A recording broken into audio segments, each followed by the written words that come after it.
Bibles in Jeremiah chapter 31.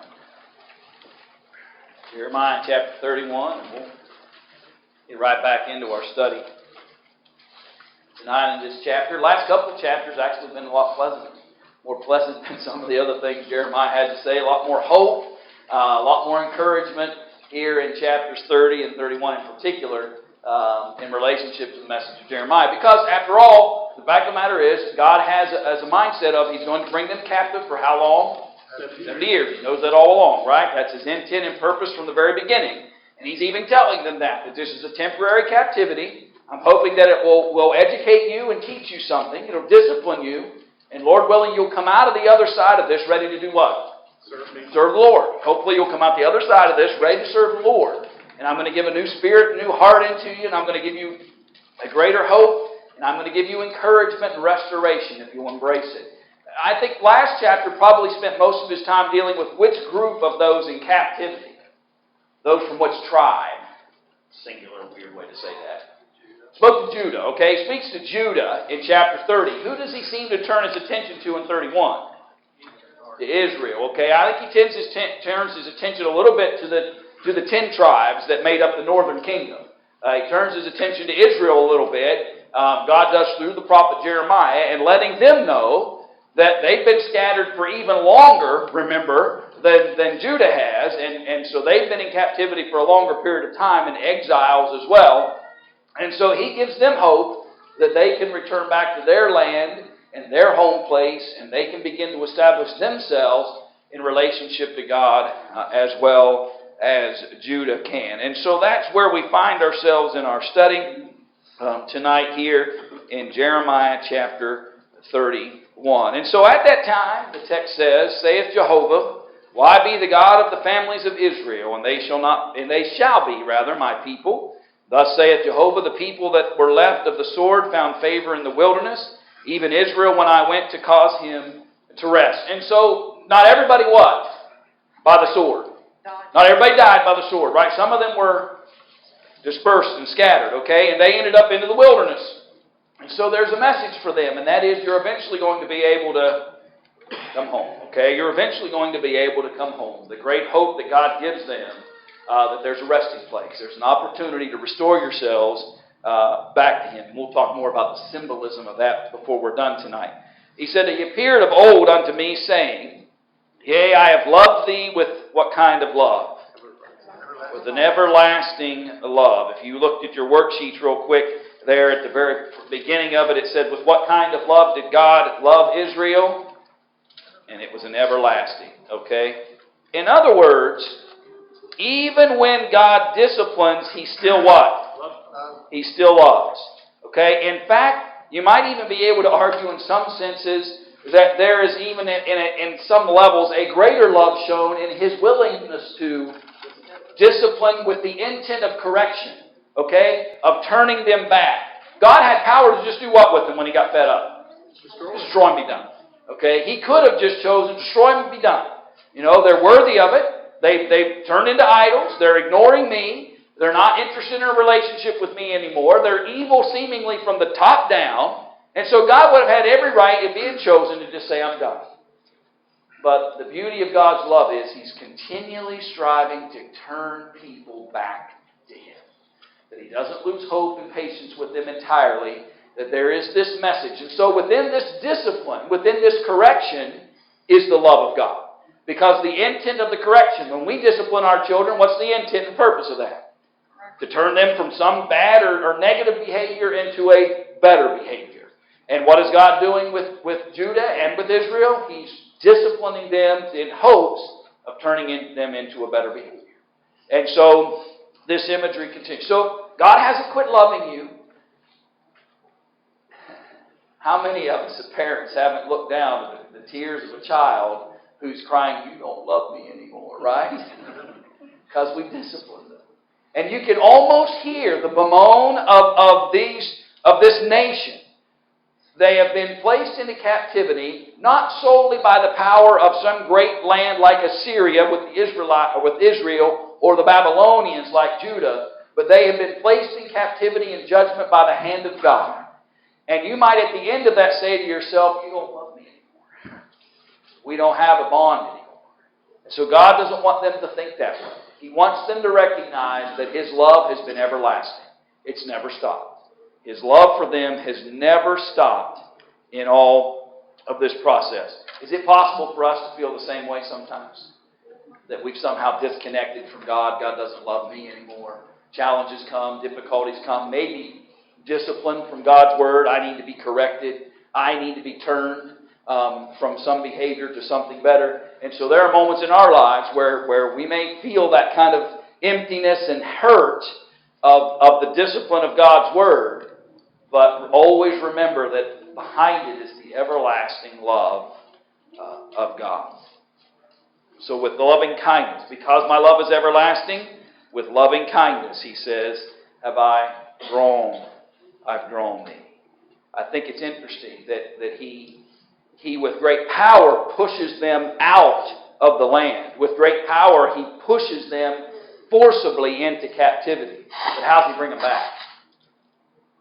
Notice the imagery. He draws them back. He doesn't force and push in the same fashion that He brought His judgment. The opportunity for them to be restored is a drawing, an appeal to them to come back and become a nation to Him again. In fact, many of them are going to have to make a decision. Remember, He had told them earlier, what should they do while they're in captivity? Build houses, have families, get married, do what normal people do. Because this isn't a tomorrow fix. This is a 70-year fix. And so, live out your lives. And so, by the time you get to the point of returning back to the Promised Land, a lot of people are going to have what? Families and things that would keep them where? Keep them right there where they're at. So it's not a force back to Jerusalem, it's an appeal. All right, discipline's over. Those of you who have a heart for it, let's come back. And let's reestablish this the way it should be. So there's a very loving nature of God as He appeals and draws them back to them. And what will He do in verse 4? I'll build you, He says. Okay? Sometimes you got to knock something down in order to do what? Build it back up. Okay? I always remember that when I was growing up, everybody had a set of Lincoln Logs, right? Well, we had a set that generally was missing the vital pieces to finish some project. But no fault of anybody but my own, I'm sure. But it was always sad, right? Because you build it and you want to play with them again, but what do you got to do that? You got to tear it down, right? We weren't rich. We didn't have lots of Legos. We had enough to do something, and then we'd have to tear that down and do something else. Sometimes you've got to destroy in order to be able to build. God needed to break His people down. God needed to break them down so that He could then restore them back to what they need to be. Sometimes you get so far gone that you just have to be completely broken down in order to be built back up again. Some folks become so distant from God that this isn't a simple fix. The idolatry is rampant. They're offering their children in sacrifice to idols. This is not a nation who is just a few steps away from God. These are a people who have distanced themselves. So drastic distance from God required a drastic discipline. And now He says eventually there'll come a time where they're restored. And He uses an interesting term in relationship to Israel. What's He called? In verse, right, He said, O Virgin of Israel, again shalt thou be adorned with thy tabrets, and shalt go forth in the dances of them that make merry. We think of youth, right? In that mindset, we think of beginnings, we think of youth. And He says, there's not been a lot of happiness going on, right? But I'm going to let the dancing come. I'm going to let the make merry come back. I'm going to let the celebration come back. I'm going to let the joy come back, He says, to the people. Again shalt thou plant vineyards upon the mountains of where? Samaria. You've been planting vineyards in captivity. You've been planting vineyards in areas that you weren't going to reside in. I'm going to let you come back to your homeland and begin to reestablish things there. Planters and so forth. For there shall be a day, verse 6, that the watchmen upon the hills of Ephraim, and Ephraim is who, by the way? That's right. What? Joseph's son, right? Joseph had Ephraim and Manasseh, right? And they were given, each were given a portion. And so when you say 12, because remember that, just quick education reminder here, when we generally say 12 tribes of Israel, we think of them in terms of the original. But who didn't get any land? The Levites didn't go. Okay, so if you look at a map, there's no section, no pocket anywhere that says Levi. Okay? But there are 12 sections. Actually, there's more because you got half tribes bouncing around. But you've got 12 names represented. And the reason you're able to still have 12 names represented when Levi's pulled out is because Joseph's sons, Ephraim and Manasseh, were given each a portion when they came into the Promised Land. And so that's why when you look at a map, you'll see 12 tribes, but Levi's not there. It's because, and who else won't you see on the map? You won't see Joseph's name on the map either. Even though he's one of the original, you won't see Joseph's name on a map because his land in posterity was given to his sons' tribes, Ephraim and Manasseh. Okay, so don't, it's got it, sometimes you get rattled in that sometimes. How do you still have 12 tribes if Levi didn't have a place? And where did this Ephraim and Manasseh come? They're not in the original list. And so just remember that. And so here's this reference. From the hills of Ephraim shall cry, Arise ye, and let us go up to Zion unto Jehovah our God. Do you find anything, interesting about telling those of Israel, if we're talking about those northern tribes, that they'll be called to come back to Zion? Yeah, because their places of worship were Dan and Bethel. Okay, so if you recall, when they split, when they divided the kingdom, those 10 tribes decided, we don't want anybody going back down to Jerusalem and being influenced by Judah. So we need to create places. So we're going to cooperate a little bit here, and we're going to put one in the south and one in the north, Dan and Bethel, and we're going to be able to let our people worship there. But this call says everybody's going to be called back to Zion, and generally we refer to that as Jerusalem. Go ahead, Bob. I saw you. You used the term Israel. My understanding that was the nation, all 12 tribes, not just the northern tribes. Yeah. Well, and there is a hole in some senses to that, but when he starts referencing Samaria and he starts referencing that region, to me, I think north of Jerusalem. And so you think about Judah and to the south. And so, I see him here talking, yes, to the whole, because he's already talked to the whole in chapter 30. But I see Israel involved in this because he talks about them when the sword came, they scattered into the wilderness, because that's already happened for them. But you go back to chapter 6, Mm-hmm. it's verse 9, and it refers to Jerusalem gleaming of the remnant that is coming back. And it also mentions the vine, which would be symbolic of the nation of Israel. He uses the term Israel, and he uses the term vine. And I don't know, I was just thinking that when it started out at 31 that they was talking about the nation. Yeah. Undoubtedly they're all, but we had more specific conversations about Judah up until now. I think this is the first time you see those 10 tribes being included in the conversation.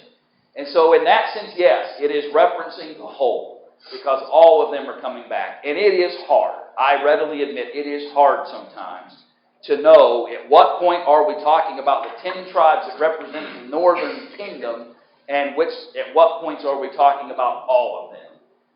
And that's sometimes difficult to dissect within it. But what I believe is happening here, though, is a call to even those who were knocked into captivity during the early days in relationship to the 10 tribes. They're being called back to Zion as well, back to Jerusalem, because there's not going to be a divided kingdom anymore.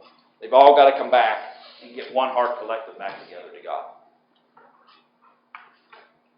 Thus saith Jehovah then, verse 7, Sing with gladness for Jacob, and shout for the chief of the nations. Publish ye, praise ye, and say, O Jehovah, save thy people, the remnant of Israel. And there you go, Jacob, Israel, Ephraim's used, everything seems to be used in order to reference the nation at times. And it'd be interesting to know, and I don't know that we'll ever really know, but I'm sure there were probably moments in their history where you would say Jacob, and they would quickly know who's Jeremiah's talking about. And if they'd say Israel, who they was talking about. And if they say Ephraim, or they say whatever terminology was used, I'm sure it jumped out at them a lot quicker than it does to us. We have to kind of sort through it. but they didn't necessarily have that same challenge that we will or do. So he says, "Behold, I will bring them from the north country, and gather them from the uttermost parts of the earth, and with them the blind and the lame, the woman with child, and her that travaileth with child together. A great company shall they return hither. They shall come with weeping, and with supplications will I lead them. I will cause them to walk by rivers of waters in a straight way, wherein they shall not stumble. For I am a father to Israel, and Ephraim is my firstborn." And so you had a question related to this in your worksheets. It asked, who would the Lord call? So who's he calling? Okay. Okay. So he's calling Israelites from everywhere, and he's calling, very peculiarly, he's calling the blind. Who else? The lame. Okay. So normally you wouldn't call people like, those who would be the most challenged, okay? Women with children. They're going to have the most difficult times in trying to make sure that they're able to make this trip. But I'm calling them all, okay? I want the blind back, the lame back, the women with children back. I want to give all of them an opportunity to come back unto the promises and restoration of God. And so everybody's welcome. Anybody who wants to be restored back. And there's no selectivity here. The weakest aren't left out of this. If you think about that, you're nation building, and you got an opportunity. Generally, you might think, well, I only want who to come back with me? Strong, right? I want the best and the brightest. That's all I want. I don't want to have to deal with the challenges. Imagine how much more difficult the trip's going to be if I've got a guide blind people with me, and I've got those who can't walk or maneuver on their own. I've got to stop every now and then and welcome a new birth into the world. But God doesn't say this is selective. He says, I'm calling you all. Anybody that wants to come has this opportunity of restoration back to the promises of God and restoring them back, if you will, to their rightful place. Any other thoughts, questions about the text up to that point? You said a while ago that God could have destroyed all the people, but then he went against his own word. Yeah. Ability, Because he said there's always going to be a remnant. Right. Ability and reality are often two different things. Back in chapter 37, 32, it says, "For out of Jerusalem shall go forth a remnant, out of Mount Zion survivors. Also the zeal of the Lord of hosts shall perform this." They also talked about Judah, so north and south kingdom of both. Yeah. A big reference in the prophecy. Yep. That one part of the virgin of Israel, is he talking about possibly people who were not born at the time of captivity? They're new coming back?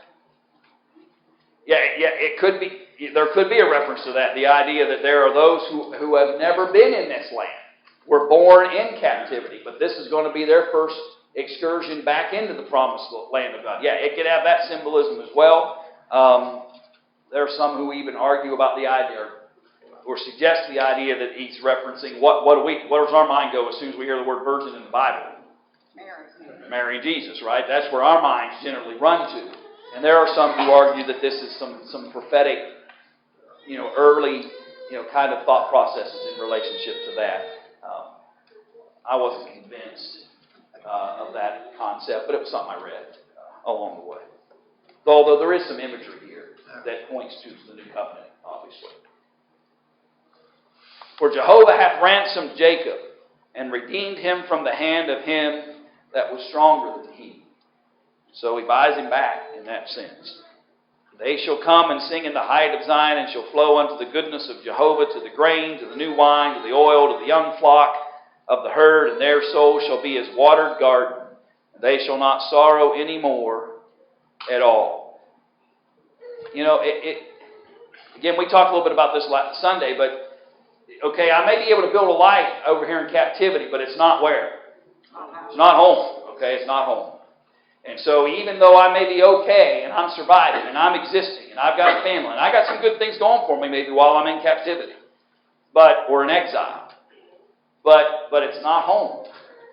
And so that bemoaning, that sorrow, that heartache of wanting to be home, he said, you'll be able to resolve that. Joy is going to come back. Celebration will come back. He says, I will satiate the soul of the priest with fatness, and my people shall be satisfied with my goodness, saith Jehovah. To just overwhelm them with goodness, he says, will come back to them. And he will satiate, to just pour out to them and their souls of the priests with fatness. And everybody's going to be satisfied with what's happening. Something they hadn't experienced for quite some time. Thus saith Jehovah, verse 15, and a voice is heard in Ramah, lamentation and bitter weeping, Rachel weeping for her children.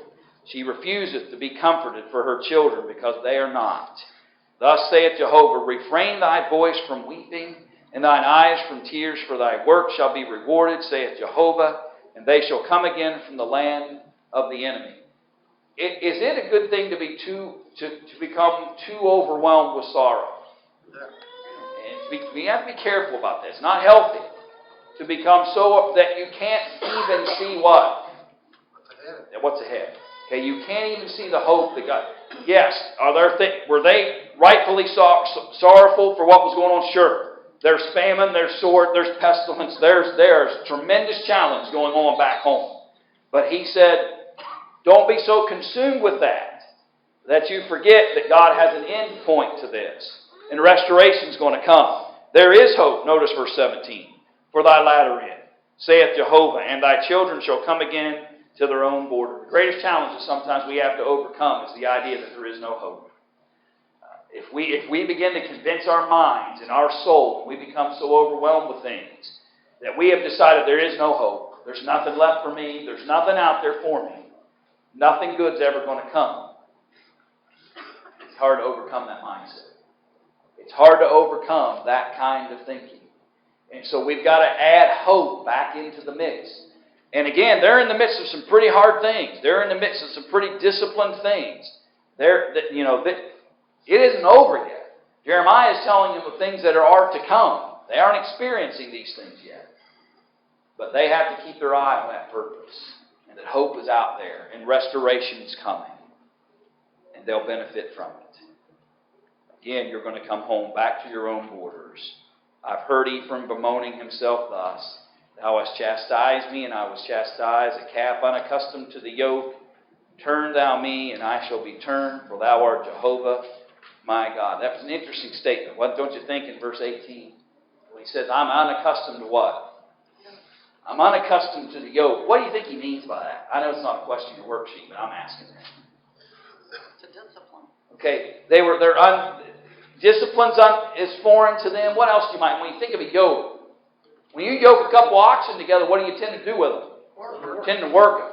Okay? Let's back you up. Back your mind up in history for a moment. Moses is about to send the people originally back into this promised land for the first time. Okay, or restore them, I should say. And so they're going to go back into the promised land after the days of Moses. The law's been given, and Moses, before he dies, and they go into the promised land, gives them some last instructions. And some of those instructions were basically this. You're going to go in and you're going to get a house that you didn't what? You didn't build. You're going to get a well that you didn't dig. You're going to get vineyards that you didn't plant. You're going to be handed. I want you to think about that. That's a hard concept for us. But they basically walk in and God says it's yours.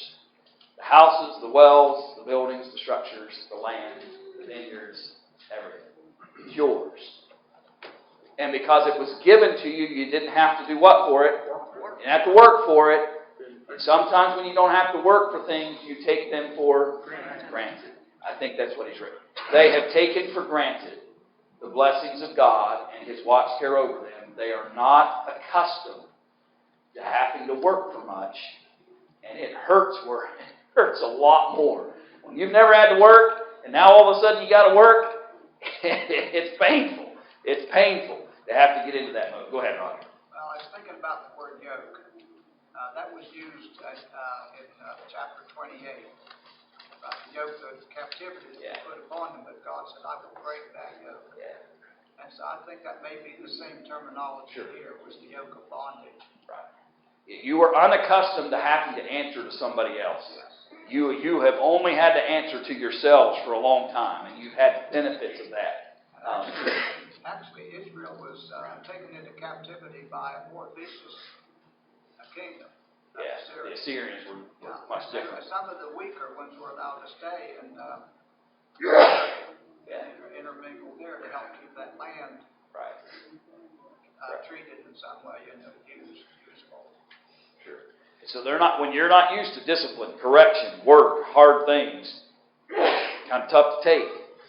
So, but he says the opportunities to come back. Just refer back to the children in Israel, the captive in Israel or in Egypt. Yeah. They finally broke that. God finally broke that. And it took a while to get back. Shortly after that I was turned, I repented, and after that I was instructed, I smote upon my thigh. I was ashamed, yea, even confounded, because I did bear the reproach of my youth. Is Ephraim my dear son? Is he a darling child? For as often as I speak against him, I do earnestly remember him still. Therefore my heart yearneth for him. I will surely have mercy upon him, saith Jehovah. Basically, he's still my child. These are still my people. And I still want to be merciful, and I still want to be kind, and I want to restore them, is God's desire. So what's he tell them then in verse 21? And that's one of your questions. What's he tell them to do? What's the meaning of verse 21? Okay, so he says, mark the way, right? I don't know why this digital pen decides to just quit writing all of a sudden. The binary stylus, I think.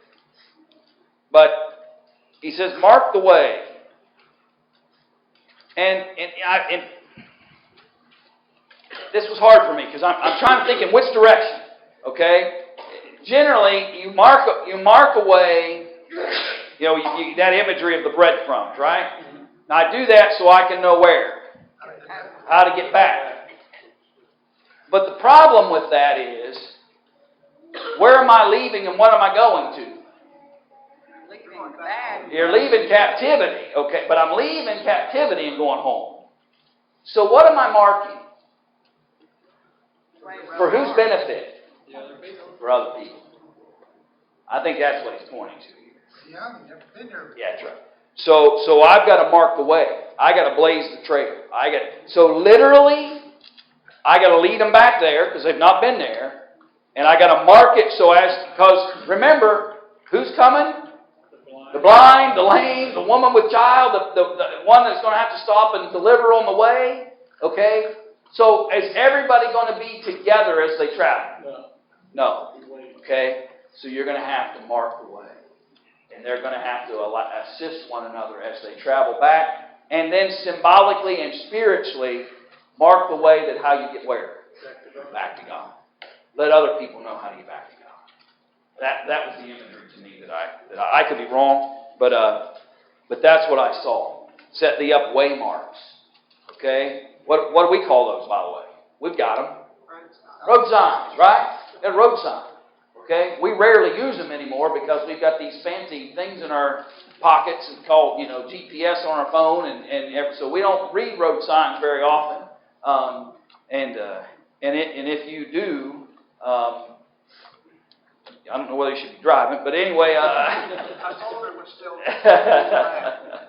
But anyway, waymarks, some way to know the direction. How far are you? I was showing my children one time, blew their mind. I said, watch along the road. I said, see that little green sign with a number on it? And they're like, yeah. I said, watch. In a mile, another one's coming. Guess what? Next mile, another one came.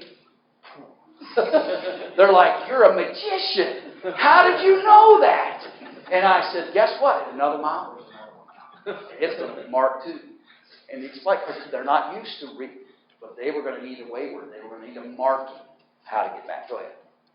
There's another phrase in that verse 21, set thine heart toward the highway. Yeah.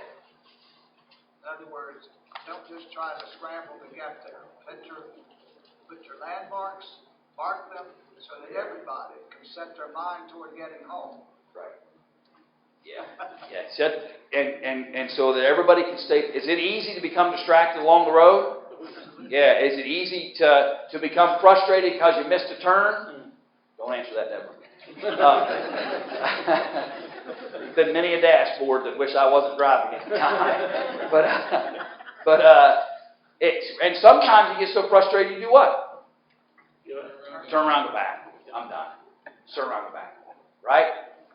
So help each other. Mark the way. And same way spiritually. I saw another hand first, Jim. I'll come back to you.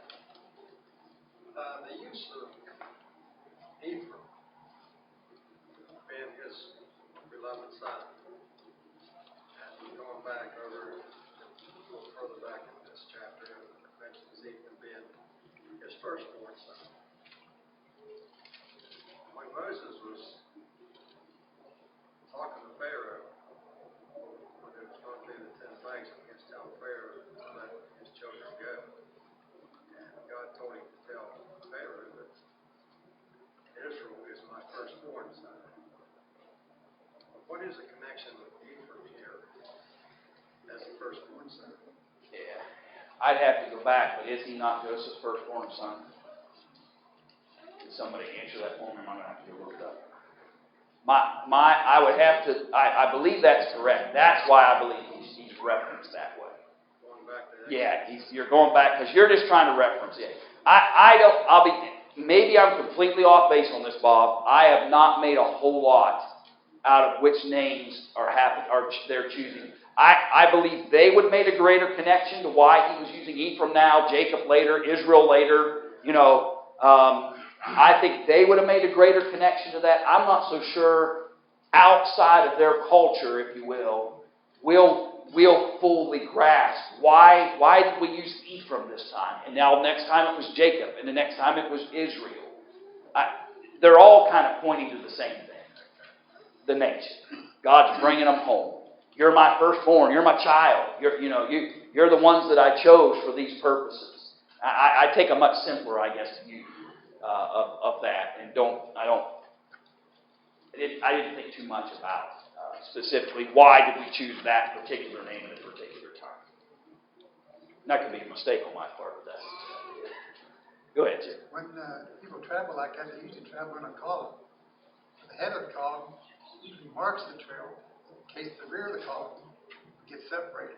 Yeah. That way you keep everybody going in the same direction. Right. And the point again is not so we can go back into captivity, but so that everybody that's coming can know how to get there. Yeah. Ryan? Yeah. Genesis 41:52 says, "And the name of the second called he Ephraim, Okay. for God hath caused me to be fruitful to the land of my affliction." Okay, so that doesn't help us at all, because he's actually the second. I could. Yeah. He's the youngest, but that wouldn't be firstborn. So he uses the word firstborn. That's why I asked. Thank you, Julie, because I couldn't remember. Something about the crop when Joseph gave him, wasn't there something about the crossing of the hands or something, and Joseph kept uncrossing his hands, and he said, "No, this is how it's going to be." Am I crazy? What, you really want me to answer that on live television here? They can't see you, so you'll be all right. But we're back to square one. What I was saying earlier, I'm not sure why he's choosing these particular. Why? I think it's just a generic term. You're my nation. I chose you. I'll look into it more. I just didn't dig that deep. And so I'll dig a little deeper between now and Sunday. Trying to catch Zane's eyes. I thought maybe he had seen something that I'm missing. Okay. What's he call them there? How long wilt thou go hither and thither, O thou backsliding daughter? For Jehovah hath created a new thing in the earth. A woman shall encompass a man. Which variation of this do you want? Okay. just read a dozen scholars, you'll get 12 different thoughts. Okay? One thought is simply the idea that who would, if you were just looking at it on the surface, who's the man in terms of Babylon and Judah, or Israel, who's the man and who's the woman? Who's the weaker and who's the stronger? Okay. Babylon's the stronger, Judah's the weaker. The imagery is the woman will encompass. The woman will be able to break the yoke. The weaker vessel will be able to break the bond that Babylon brings. One other imagery folks pointed to was that he's talking about the idea of when he's already used the term virgin, so the woman, Mary, right, will encompass Jesus, the strong, the man. Again, I wasn't sold completely on that, but that was just one thing I read.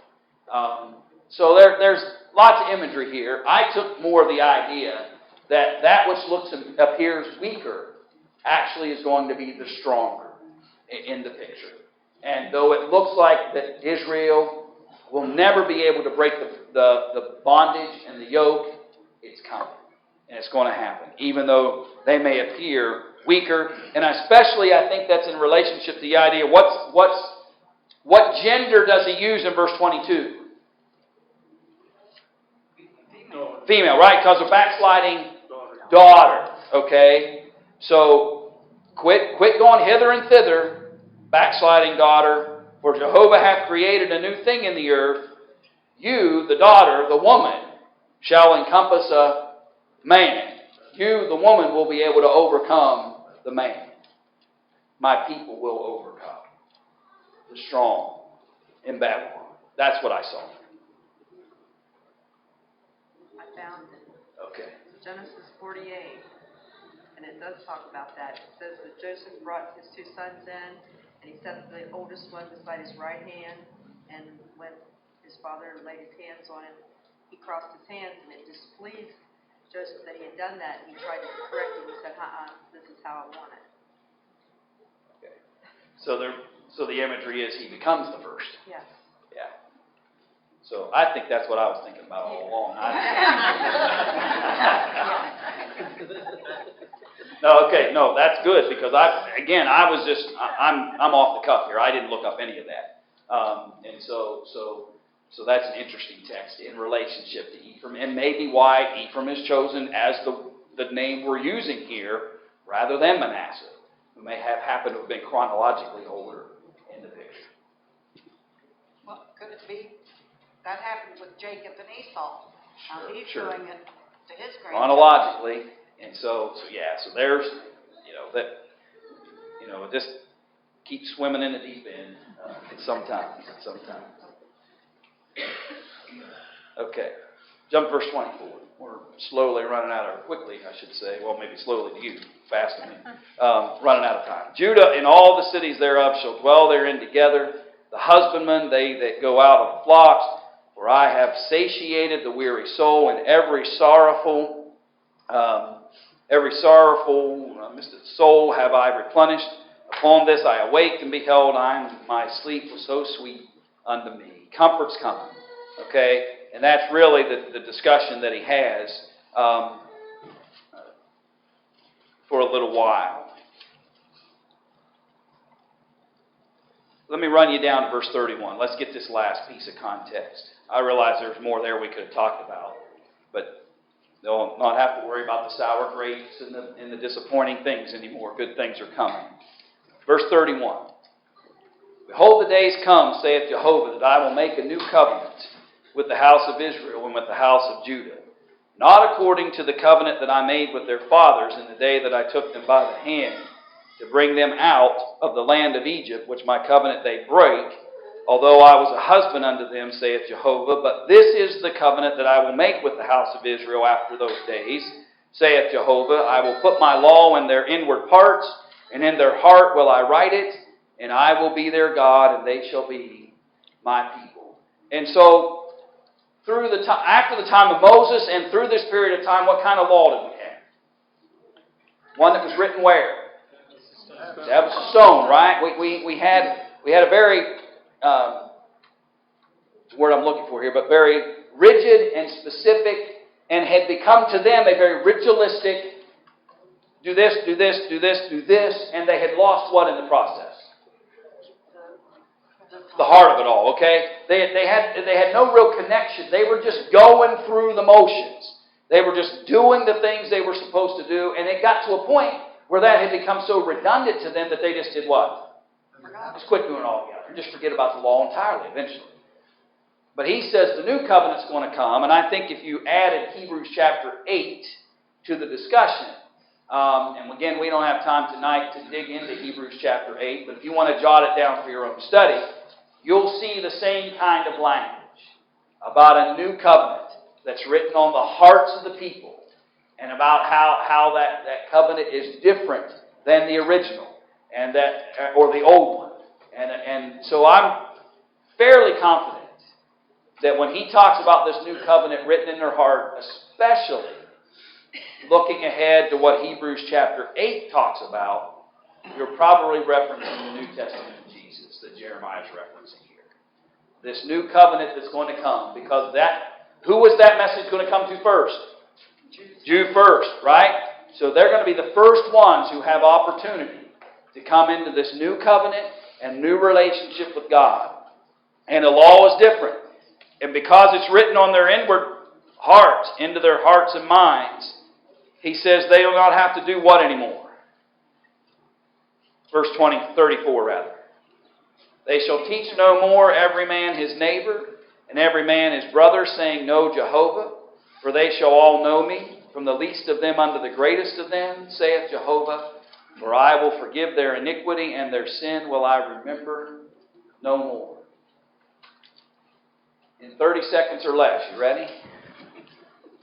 But it's a hard concept to understand. In fact, I'm still not sure I get it.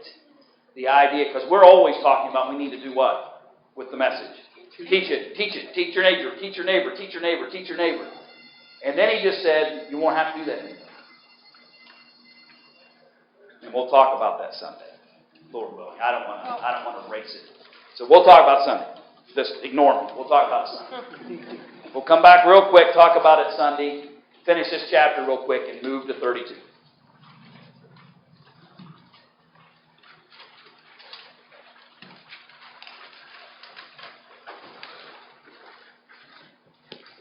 But do a little extra digging on that since we're going to come back and talk about it. What do you think he means?